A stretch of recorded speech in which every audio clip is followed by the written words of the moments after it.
So, why is Camellya such an outstanding and over-the-top character? Let me break it down. Beyond her eye-catching peak poses that give her a truly commanding presence, Camellya is a damage powerhouse. She's easily on par with the game's best DPS units, if not outright exceeding some in terms of raw numbers. What makes her even more exciting is her flexibility. She boasts several viable builds, and her rotations aren't too complicated, focusing on keeping her on the field to unleash her hardest-hitting combos before swapping out for other units. If I had to draw a comparison, I'd say she's like Jian, but with a few extra mechanics that allow for even crazier damage output.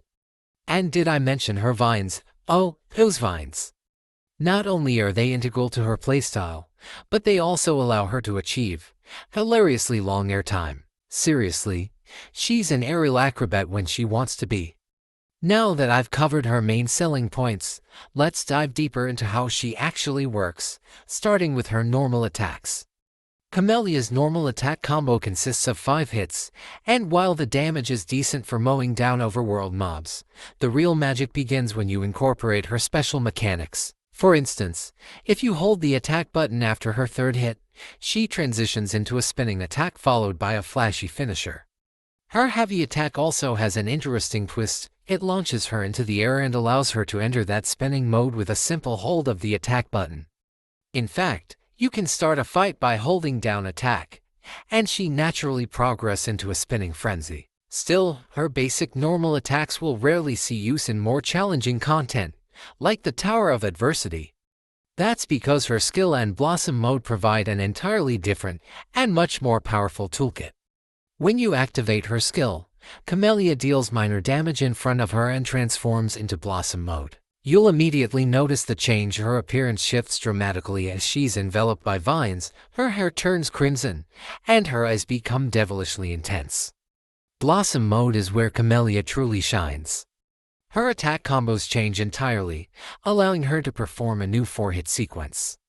Holding down the attack button after the 3rd hit activates her signature move, Blazing Waltz, which is an extended spinning attack that deals devastating damage. Interestingly, you can bypass the need to time the attacks by simply holding down the attack button from the start, and she flows seamlessly through the entire combo.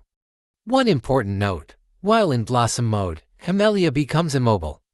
However, you can move around by dashing, which lets her swing around with her vine-like tendrils. This not only allows for traversal but also serves as an effective way to dodge enemy attacks or even trigger dodge counters. To exit Blossom mode, you can press the skill button again for an additional damage burst or use the jump button to perform a mid-air attack. Keep in mind that Blossom mode has a cooldown of 4 seconds, so if you need to exit quickly, jumping is your best option. Now, what's the core gameplay loop in Blossom mode? Like many characters, Camellya's performance revolves around managing her fort gauge, but unlike most characters, her mechanics operate in reverse. You'll want to deplete her fort gauge rather than build it up for maximum damage. Let me explain. The fort gauge is tied to Camellya's Crimson Pistols, represented by a bar. There are 2 main ways to fill this bar: by activating her intro skill or her enhanced skill. Both grant 100 Crimson Pistols, effectively filling the bar completely. Once it's full, your goal is to consume these pistols through attacks and abilities while simultaneously building up concerto energy and stacking crimson buds. When Camellya's concerto bar is full, her skill button transforms, signaling that her enhanced skill, Ephemeral, is ready. Activating this consumes 70 concerto energy and delivers her hardest-hitting attack. Using Ephemeral also triggers her budding mode, where she gains a 50% damage multiplier across her entire kit, with an additional 5% bonus per crimson bud up to 50%. In essence, if you've stacked 10 crimson buds, she achieves a staggering 100% damage boost during budding mode, but the fun doesn't stop there. After using her enhanced skill, her fort bar refills, allowing her to repeat the process of consuming crimson pistols for even greater damage. This cyclical nature of building and consuming resources makes Camellya incredibly satisfying to play, especially when you see the massive damage numbers she can output. That said, there's a caveat: her enhanced skill has a lengthy 25-second cooldown. Once budding mode ends and her fort gauge is depleted, you'll likely need to swap her out and wait for the intro skill cooldown before restarting her rotation. Now, let's touch on her ultimate, Resonance Liberation. This is a stunning cutscene ability that deals significant damage in one hit. While it's not the flashiest aspect of her kit mechanically, it's undeniably impactful and serves as a great opener in her rotations. Speaking of rotations, here's a quick breakdown of how to maximize her output. For a fast rotation, start with her intro skill, follow up with her ultimate, and then hold down attack to enter her spinning combo.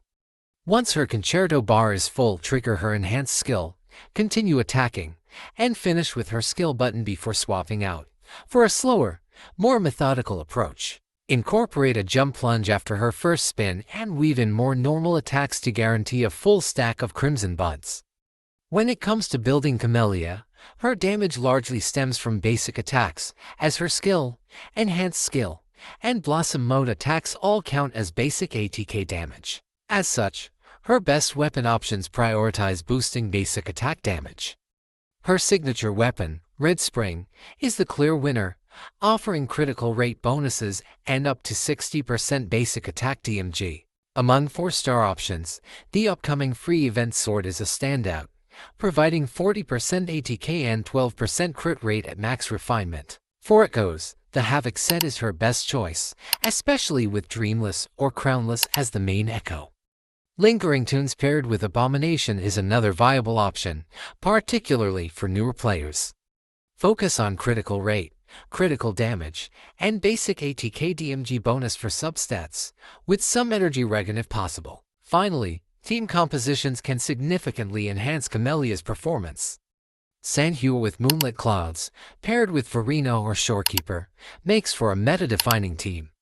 However, alternative setups, such as Havoc Rover or Basie, can still deliver excellent results. In summary, Camellya is a visually striking and mechanically rich character who rewards careful resource management and on-field presence. Her ability to spin to win, unleash massive damage, and parry boss attacks makes her an exciting choice for players seeking a flashy and powerful DPS unit. As always, have an amazing time, and I'll see you in the next video. Peace!